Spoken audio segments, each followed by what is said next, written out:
եւ այսպես Իրան-Իսրայել մեծ պատերազմը ստեղծան սկսվել է, Իսրայելը հարվածեց Իրանի կարևորագույն օբյեկտներին, պատճառելով նաեւ բարձրաստիճան պաշտոնյաների այսպես վնասազերծելով, զոհվեցին մի շարք բարձրաստիճան պաշտոնյաներ, Իրանի պատասխանը չուշացավ, երեք ամբողջ օրը Թել Ավիվ ուղղակի կրակի տակ էր,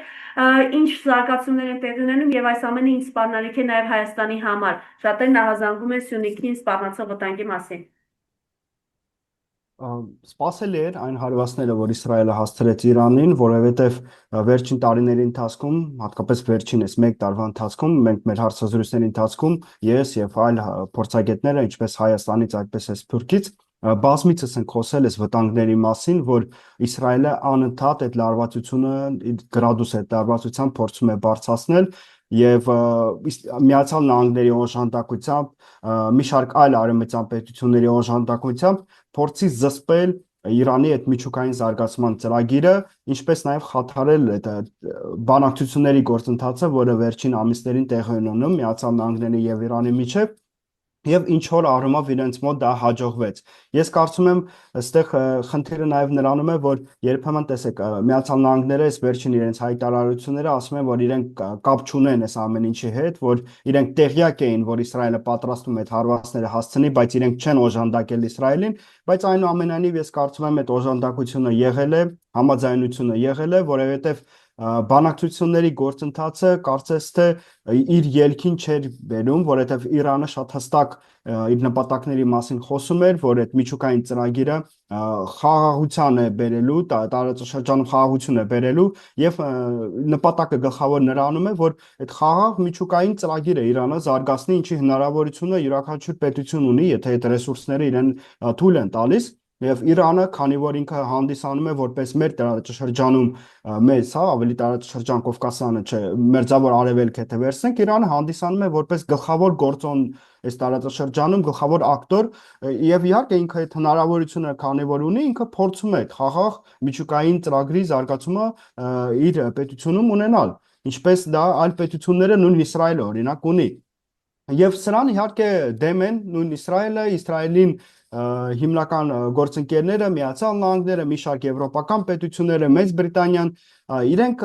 վախենում են, որ Իրանը կարող է ավելի հզորանալ մեր տարածաշրջանում, ավելի մեծ ազդեցություն ունենալ այս տարածաշրջանում, եւ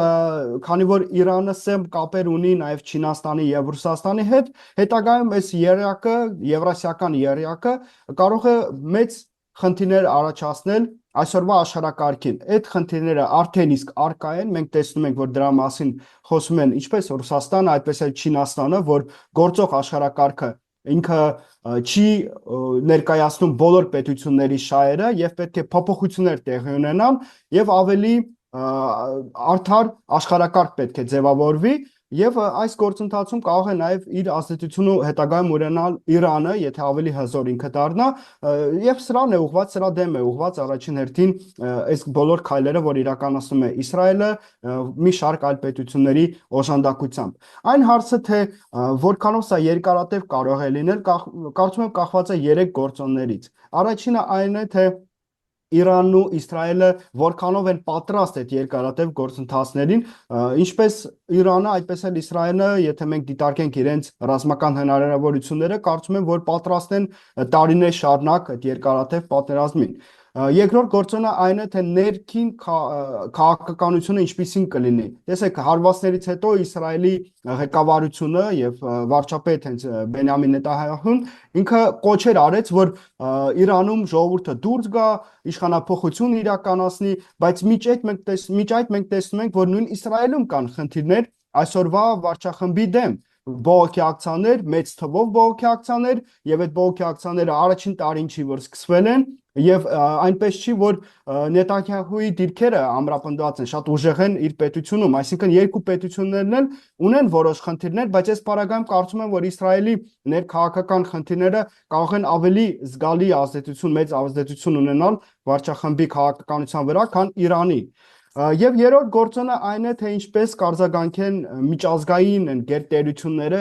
Միացյալ Նահանգները, Եվրամիություն, Չինաստան, Ռուսաստան, Հնդկաստան, մի շարք այլ պետություններ, Եվ այստեղ մենք տեսնում ենք այդ գործընթացը արդեն իսկ օրինակ Չինաստանն ու Ռուսաստանը դատապարտել են միակողմանի հարվածները Իսրայելի կողմից եւ ըստ էության Իսրայելի քայլերը, որոնք ուղղված են այդ լարվածությունը մեր տարածաշրջանում ավելի մեծացնել, այսինքն մենք տեսնում ենք, որ մի շարք պետություններ արդեն իսկ դատապարտել են, մի շարք պետություններ, ինչպիսին են Եվրամիությունը եւ Միացյալ Նահանգները, կարծես թե ուզում են չեզոք դեր պահպանել, բայց ակնհայտ է, որ չեզոք դեր չեն պահպանում եւ Իսրայելի կողմեն եւ այստեղ էլ է կախված թե այդ արձագանքը կլինի միայն դիվանագիտական եւ քաղաքական, թե այդ պետությունները նաեւ ռազմական օժանդակություն կիրականացնեն մի կողմը Իսրայելին, մյուս կողմը Իրանին։ Եթե այդ օժանդակությունը լինի, ապա մենք տեսնում ենք, որ բոլոր գործոնները կնպաստեն նրան, որ սա կարող է լինել երկարատև պատերազմ, բայց ես հուսով եմ, որ սա երկարատև պատերազմ չի լինի, որովհետև մենք սկզբում նաև խոսեցինք նրա մասին, թե ինչպիսի ազդեցություն ինքը կարող է ունենալ Հայաստանի եւ Կովկասյան տարածաշրջանի անվտանգության վրա։ Եթե ինքը լինի երկարատև պատերազմ, ապա ինքը բավականին բացասական ազդեցություն կունենա Հայաստանի Հանրապետության անվտանգության վրա, որովհետև մենք տեսնում ենք, որ վերջին տարիներին միայն Իրանն է կարծես թե անընդհատ խոսում նրա մասին, որ ոչ մի միջանցք չպետք է անցնի Հայաստանի Հանրապետության տարածքով, բայց եթե այդ պատերազմը երկարատև լինի, եթե Իրանին հաջողվի ներգրավել այդ մեծ պատերազմի մեջ, ապա Իրանը չի ունենա այդ բավարար ռեսուրսներ, որպեսզի միաժամանակ պատերազմի Իսրայելի դեմ, միաժամանակ պաշտպանի իր անվտանգությունը մի շարք այլ պետություններից եւ նաեւ օգնական լինի Հայաստանի Հանրապետությանը։ Միջ այդ Ադրբեջանը մենք տեսնում ենք, որ այդ ռազմական վարժանքները են անընդհատ անցկացնում, այսինքն Ադրբեջանը պատրաստում է հենց այսպիսի իրավիճակին, որ լարվածություն առաջանա տարածաշրջանում, որ Իրանը չունենա հնարավորություն ապահովի անվտանգությունը Հայաստանի Հանրապետության, որ մի շարք այլ պետություններ եւս իրենց ուշադրությունը սևեղեն այս գործընթացների վրա եւ Ադրբեջանի համար բացվի հնարավորություն, որպեսզի իրենք ճնշում իրականացնեն Հայաստանի Հանրապետության իշխանությունների վրա, այդ ճնշումը կարող է լինել քաղաքական, այդ ճնշումը կարող է լինել նաեւ ռազմական, լոկալ պատերազմ, օրինակ Սյունիքի մարզում, ինչի արդյունքում իրենք փորձեն իրականացնել այդպես կոչված Զանգեզուրի միջանցքի ծրագիրը։ Երեք նաև տեղեկություններ եղան, որ Ադրբեջանը, այսպես ասենք, թե բարձրացրել իր ավելի կոնկրետ փորձեմ Ադրբեջանի ռազմաօդային ուժերի մարտական ինքնաթիռները թռչում են Լեռնային Ղարաբաղի ուղղությամբ, տեղեկատվությունը նաև հաստատել էր Ադրբեջանի պաշտպանության նախարարությունը։ Խնդրեմ այս մասով ձեր տեսակետը։ Հավանաբար այս լարվածության մեջ Ադրբեջանը փորձում է առաջին հերթին իր պետության անվտանգությունը ապահովել, որովհետև եթե դրոնները երկու պետությունների կողմից միմյանց դեմ են ուղղված Իսրայելի եւ Իրանի, չի բացառվում, որ նաեւ կարող է շեղումներ տեղի ունենալ, որովհետև սա IT տեխնոլոգիաներն են եւ կարող են շեղումներ տեղի ունենալ եւ այդ դրոնները հայտնվեն այլ պետության տարածքում, ոչ միայն Ադրբեջանի, այլ նաեւ կարող են Հայաստանի Հանրապետության տարածքում հայտնվել։ Ցավում եմ, որ Հայաստանի Հանրապետության պաշտպանության նախարարությունը ոչ մի գործողություններ չի իրականացնում, որպեսզի անվտանգությունը Հայաստանի Հանրապետության ապահովի այս լարված իրավիճակում, միջ այդ Ադրբեջանը առաջին հերթին հենց այս գործընթացները ուղղված են դրան ապահովել իրենց պետության անվտանգությունը, բայց երկրորդ գործոնը այն է, ինչի մասին ես քիչ առաջ խոսեցի, որ այդ լարվածության արստիճանից կարող է Ադրբեջանը օգտվել եւ փոքր լոկալ պատերազմ սկսել Հայաստանի դեմ եւ այդ պատերազմը չի լինելու այնպես, որ գիտեք մի քանի օր առաջ Ադրբեջանը գնահազգուշացնի, որ սկսելու է ռազմական գործողություններ Հայաստանի ուղղությամբ, իրենք դա անելու են ինչպես արեցին 2020 թվականի սեպտեմբերին, ինչպես դա տեղի էր ունենում 2022 թվականի մի քանի ռազմական գործողություններ տեղի ունեցան եւ ինչպես ցավոք սրտի դա տեղի ունեցավ 2023 թվականի սեպտեմբերին, երբ էթնիկ զտումներ եղան Արցախում եւ Արցախը ամբողջությամբ օկուպացվեց Ադրբեջանի կողմից։ Այսինքն ոչ մի նախազգուշացում չի լինելու եւ կարող ենք մենք ականատես լինել, որ մի անգամ էլ այդ ռազմական ուժը, որ օդը բարձրացվի Ադրբեջանի կողմից, կարող է ուղղորդվել հենց Հայաստանի դեմ։ Միջազգային մամուլը գրում է նաև այն մասին, որ Իրանը հնարավոր է հարվածի ԱՄՆ ռազմաբազաներին, սա որքանով է իրատեսական, խնդրեմ։ Սա իրատեսական է, բայց սա բավականին վատ սցենար կարող է լինել նույն Իրանի համար եւ առաջին հերթին հենց մեզ համար, որովհետեւ եթե այդպիսի քայլերի դիմի Իրանը, սա կնշանակի, որ նաեւ այս կոնֆլիկտի մեջ ներքաշվում են, արդեն ուղիղ են ներքաշվելու Միացյալ Նահանգները, եթե Միացյալ Նահանգները ներքաշվեն, ապա այնտեղ կարող է աշխատել ՆԱՏՕ-ի այդ հոդվածները, որ եթե մի պետության վրա հարձակում է տեղի ունենում, ապա այլ պետությունները պետք է իրեն օժանդակեն, եւ սա կարող է բերել այդ ավելի մեծ պատերազմի ես չեմ ուզում ասել, որ այս ամեն ինչը կարող է հանգեցնել նրան, որ մենք տեսնենք ականատես լինենք երրորդ համաշխարհային պատերազմի, բայց եթե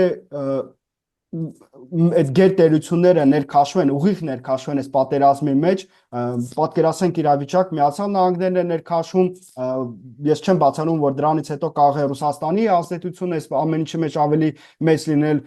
Չինաստանի ազդեցությունը, այսինքն բավականին վատ սցենարով այս ամեն ինչը կարող է գնալ, դրա համար ես հուսով եմ, որ այնուամենայնիվ այդ տեղեկատվությունները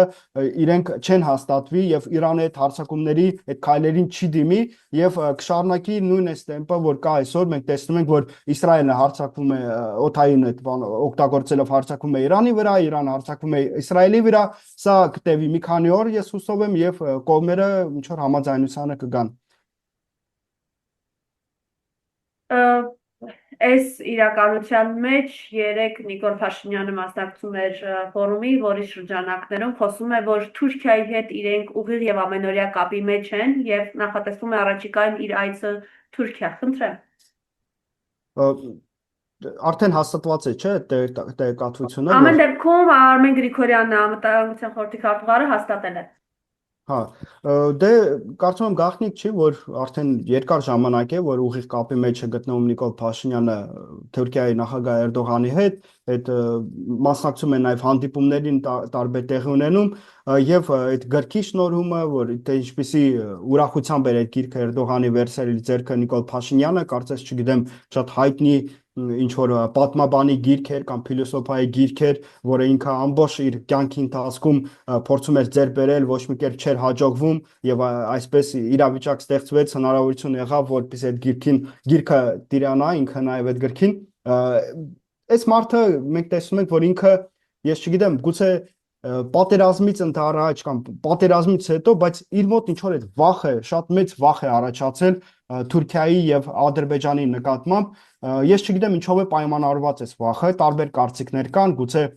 ինքը վերբոկայի է ենթարկվել եւ գտնվում է ուղիղ ազդեցության տակ այդ երկու պետությունների, գուցե պատճառը այլ է, որ չգիտեմ գումարով են իրեն գնել, ինչ որ գումար են տալիս, ինքներ իրականացնում է տարբեր ծրագրեր, գուցե ինքը իր քաղաքական այդ աշխարհ քաղաքական էությամբ ավելի մոտ է թուրքական աշխարհին, քան Հայաստանի Հանրապետության անվտանգության ապահովելու խնդիրներին, բայց այնուամենայնիվ մենք տեսնում ենք, որ Նիկոլ Փաշինյանը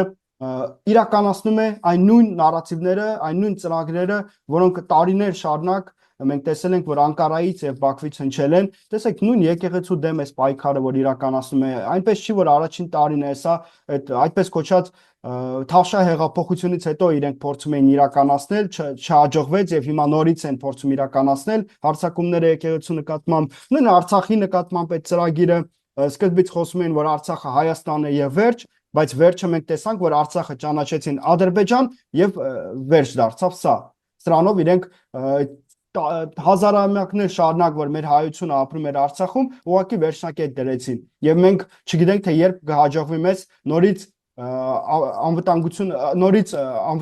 ապահովել մեր հայրենակիցների, որ իրենք կարողանան վերադառնալ Արցախ, որը կլինի հայկական, այլ ոչ թե այլ պետության օկուպացիայի տակ կգտնվի։ Մի խոսքով ասածս այն է, որ Նիկոլ Փաշինյանը այն ծրագրերը, որ ինքը այսօր իրականացնում է, իրենք համապատասխանում են ուղղակի գրեթե 100%-ով համապատասխանում են Թուրքիայի եւ Ադրբեջանի շահերին։ Թե ինչու է պատճառը, որ ինքը այդ ծրագրերը իրականացնում է, պետք է իրավապահ մարմինները այս հարցերով զբաղվեն, բայց իրավապահ մարմիններն էլ հայտնվել են ուղիղ ազդեցության տակ Նիկոլ Փաշինյանի։ Հիմա մենք այս ցիկլի մեջ ենք գտնվում, մեկը Թուրքիայի եւ Ադրբեջանի ազդեցության տակ է գտնվում, մյուս մարմինները, որ պետք է ապահովեն մեր պետության անվտանգությունը, իրենք գտնվում են այդ մարդու ազդեցության տակ, որը Թուրքիայի եւ Ադրբեջանի ազդեցության տակ է, եւ այս ցիկլի մեջ մենք այս 7 տարի է գտնվում ենք։ Եվ ցավոք սրտի դեռևս մեզ չի հաջողվում դուրս գալ այս ցիկլի մեջից։ Եվ սրան զուգահեռ տեսնում եք ամենակեղտոտ արշավը, որ իրենք իրացնում են հայ առաքելական եկեղեցու դեմ, սա ինչի դրսևորում է, մինչև անգամ մանկապղծության ամենակեղտոտ հայախառն գրառումներն անելով, նաև Նիկոլ Փաշինյանը խումբ է ձևավորում, նոր կաթողիկոս են իրենք ուզում ընտրել, ինչի կտանեն իրենք։ Տեսեք, ինչպես նշեցի, սա առաջին տարին չի, որ իրենք սկսել են այս արշավը մեր հայ առաքելական Սուրբ եկեղեցու դեմ, սա իրենք դեռևս այդ Թավշյա հեղափոխությունից հետո փորձեր եղան, փորձեցին գրավել նաև վեհարանը, բայց չհաջողվեց իրենց մոտ դա, չհաջողվեց այդ կարգախոսը նոր Հայաստան, նոր կաթողիկոս իրականացնել, եւ կարծես դրանից հետո ինչ որ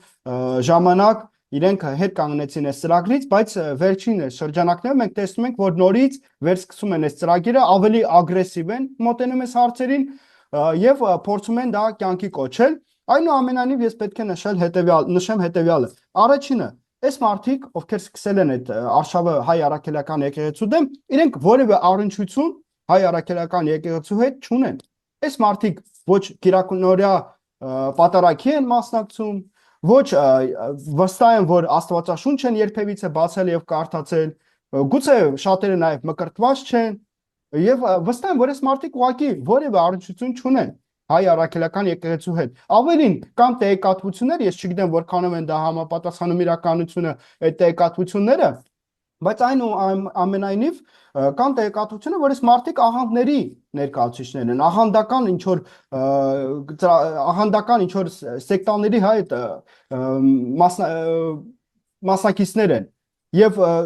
սա է խնդիրը գուցե նաև, որ իրենց այդ աղանդը այնքանով է լցված իրենց մեջ, որ իրենք դա փորձում են նաև արդեն մեր հայ առաքելական եկեղեցու դեմ հանել։ Երկրորդը այն է, որ տեսեք 2018 թվականից հետո Նիկոլ Փաշինյանին հաջողվեց կոնտրոլը իրականացնել բոլոր մարմինների դեմ։ Պարլամենտը Նիկոլ Փաշինյանի վերահսկողության տակ է, ուրեմն ազգային ժողովը, պարլամենտը, կառավարությունը եւ դատական ինստիտուտը նաեւ։ Այսինքն այդ երեք գլխավոր ինստիտուտները, որոնք պետք է անկախ լինեն ըստ մեր սահմանադրությանը, երեքն էլ գտնվում են Նիկոլ Փաշինյանի ուղիղ վերահսկողության տակ։ Նիկոլ Փաշինյանը կարող է մի հատ SMS ուղարկել եւ падգամավորը հրաժարվում է իր մանդատից։ Նիկոլ Փաշինյանը կարող է WhatsApp-ով մի հատ SMS ուղարկել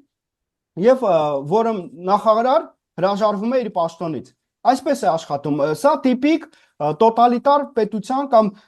ավտոկրատ պետության, որը ձգտում է դեպի տոտալիտարիզմ, այդ պետության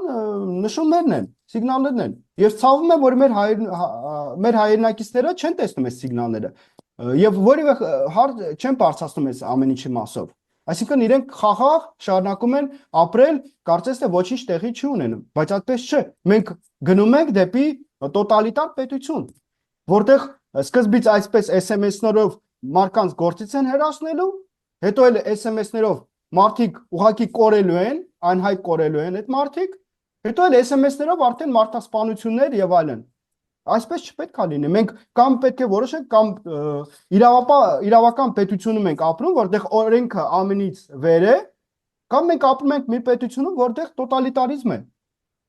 Եվ մի մարդն է որոշում, թե ինչպես պետք է այդ կյանքը լինի այդ պետությունում, ով հնարավորություն ունի շնչելու կամ չշնչելու, աշխատելու կամ չաշխատելու, այդպես չպետք է լինի։ Երրորդը տեսեք, եթե խոսում ենք սահմանադրության մասին, ապա սա ուղիղ տապալում է սահմանադրության, որովհետև սահմանադրության առաջին կետը արդեն իսկ ասում է, որ չպետք է ոչ եկեղեցին ներքաշվի այդ հարցերի մեջ, որը կապված են քաղաքականության եւ պարլամենտի կամ կառավարության հետ, ոչ էլ հակառակը պետք է տեղ ունենա։ Հիմա տեսեք, իրենք հաճախ ասում են, որ եկեղեցու որոշ բազարկողները, հոգեվորականները խոսում են քաղաքական թեմաների մասին։ Խոսալը մի բան է, կոչեր անելը կամ ինչ որ կառույցներ ստեղծելը զուգահեռ էս քաղաքական կառույցների, դա այլ բան է։ Ներողություն էլի, ուրեմն այսինքն իրենք երկիրը հանձն են, հայրենիքը հանձն են, այդքան զոհեր ունենանք, մեծագույն վտանգի առաջ կանգնեցնեն Հայաստանը, Ադրբեջանը օկուպացնի Հայաստանի սուվերեն տարածքները եւ հայ առաքելական եկեղեցին ուղղակի դիտորդ լինի այս իրականության մեջ, բա զանգերը չղողանջեն, բա առաքելական եկեղեցին իր մտահոգությունը չբարձրաձայնի, բա կաթողիկոսը չխոսի Արցախի կորստի, Արցախից բռնի, այսպես ցեղասպանության ֆոնի տակ դուրս եկած մեր հայրենակիցների եւ գերության մեջ գտնվող մեր հայրենակիցների մասին։ Անշուշտ, որևէ սահմանափակում չկա այդ հարցում։ Այսինքն հոգևորականները իրավունք ունեն խոսել այս թեմաների մասին եւ իրենց իրավունքներից օգտվում են։ Իրենք խոսում են այդ թեմաների մասին եւ ես շատ ուրախ եմ, որ մեր հոգևորականները բարձրացնում են այդ թեմաները։ Խոսում են մեր արցախայության իրավունքների մասին, օկուպացված տարածքների մասին են խոսում։ Խոսում են մեր արժեքների մասին, որ այդ արժեքները պետք է մենք պաշտպանենք միասին։ Ինչպես պետք է այլ կերպ լինել։ Պետք է լռեին եւ ինչպես դուք նշեցիք, դիտորդի պես ասենց հետևեն թե ինչ է տեղի ունենում, չէ, այդպես չպետք է լիներ եւ ես շատ ուրախ եմ, որ այս ամեն ինչը տեղի է ունենում։ Բայց տեսեք, ինչպես ես քիչ առաջ նշեցի, եկեղեցին որևէ կոչեր չի անում, օրինակ, եկեք ստեղծենք զուգահեռ պարլամենտ։ Այս պարլամենտը կա, մի հատ էլ ուրիշ պարլամենտ ստեղծենք, կամ ստեղծենք ինչ որ մարմին, որը կորոշի Նիկոլ Փաշինյանը վարչապետ է, թե չէ։ Այսա խախտում կլիներ, այսպիսի կոչեր չկան։ Բայց հակառակը մենք տեսնում ենք, որ Նիկոլ Փաշինյանը այդպիսի կոչեր է անում։ Այսինքն ինքը տապալում է մեր սահմանադրությունը, որովհետև ինքը իրավունք չունի, որպես կառավարության ղեկավար, իրավունք չունի ինքը բարձրացնել այնպիսի թեմաներ, որոնք վերաբերվում են եկեղեցուն, եկեղեցու ներքին կանոնությանը։ Ինքը նման իրավունք չունի։ Եթե ինքը ուզում է օգտվել նման իրավունքներից, թող գնա սովորի համապատասխան մարմիններում, թող գնա անցնի այդ ամբողջ տարիների այդ փորձը,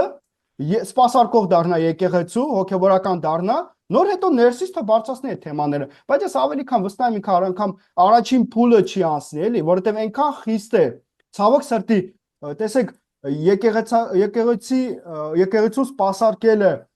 հոգևորական դառնալը շատ խիստ է, եւ դրա համար մենք այսօր ունենք այդ եկեղեցական այսպիսի սպասարկողներ, այսպիսի հոգևորականներ, ովքեր գրագետ են, ովքեր նման թեմաներ են բարձրացնում, ովքեր չեն վախենում այս բոլոր սպառնալիքներից, բայց հակառակը մենք տեսնում ենք, որ քաղաքականության մեջ ով չասես մտնել է, որովհետև որևէ խստություն չկա, ով ցանկանում է մտնում է, ով կուզենա այսօր քաղաքականությամբ է զբաղվում, դառնում է վարչապետ։ Մենք այսօր ունենք մի վարչապետ, որը ոչ կրթություն ունի, ոչ համալսարան է ավարտել։ Հասարակը ինքը լրագրող է եղել, այն էլ ոչ թե ազնիվ լրագրող, աշխատել է դեղին մամուլում, ինչ չասես գրել է, գումար է դրա համար ստացել։ Հիմա այդ մարդը դարձել է մեր պետության ղեկավարը։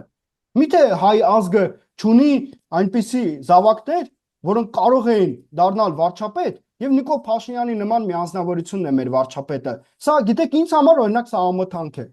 Ես ուղղակի ամոթանքով եմ այս ամեն ինչը տեսնում, հետևում այս խնդիրներին, բայց ինձ համար ավելի մեծ ամոթանք է, որ մեր ազգի զգալի մասը լուր հետևում է այս ամեն ինչին, չի ըմբոստանում, դեմ չի կանգնում այս ամեն ինչին։ Պետք է հակառակը տեղ ունենա, որովհետև ես վստահ եմ, որ մեր ազգի մեջ կան կրթված, պրագմատիկ, խելացի եւ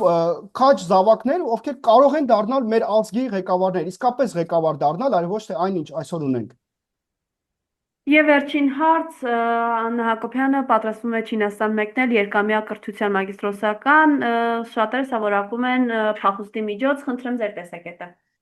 Կարող է դիտարկվել այդպես, որովհետև արժևում պարլամենտական ընտրություններն են եւ հայտնի չի, թե ինչպես կավարտվեն, ինչպիսի արդյունքներ կլինեն այդ ընտրություններից հետո, եւ ես չեմ բացառում, ես դրա մասին շատ վաղուց եմ նշել, որ երբ որ գա այդ պահը, երբ որ իրենք պարտվեն, հիմա այդ պարտությունը կարող է նաեւ ընտրությունների միջոցով լինի, այդպիսի կարծիքներ կան, այնպես չի, որ ես վստահ եմ, որ ընտրությունների միջոցով կհաջողվի դա իրականացնել, ես այլ մեթոդների կողմնակից եմ, բայց այնուամենայնիվ, եթե ընտրությունների միջոցով հաջողվի պարտությանը մատնել այսօրվա իշխանություններին, ապա ես դրա մասին բազմիցս եմ ասել, այս մարդիկ փախչելու են ուղղակի Հայաստանից, այ ոտ առնետների պես ուղղակի փախչելու են։ Ուրիշ իրենք ճանապարհ չունեն։ Երկրորդ ճանապարհը իրենց այն է, որ քաջություն իրենց մեջ իրենք կգտնեն, ինչը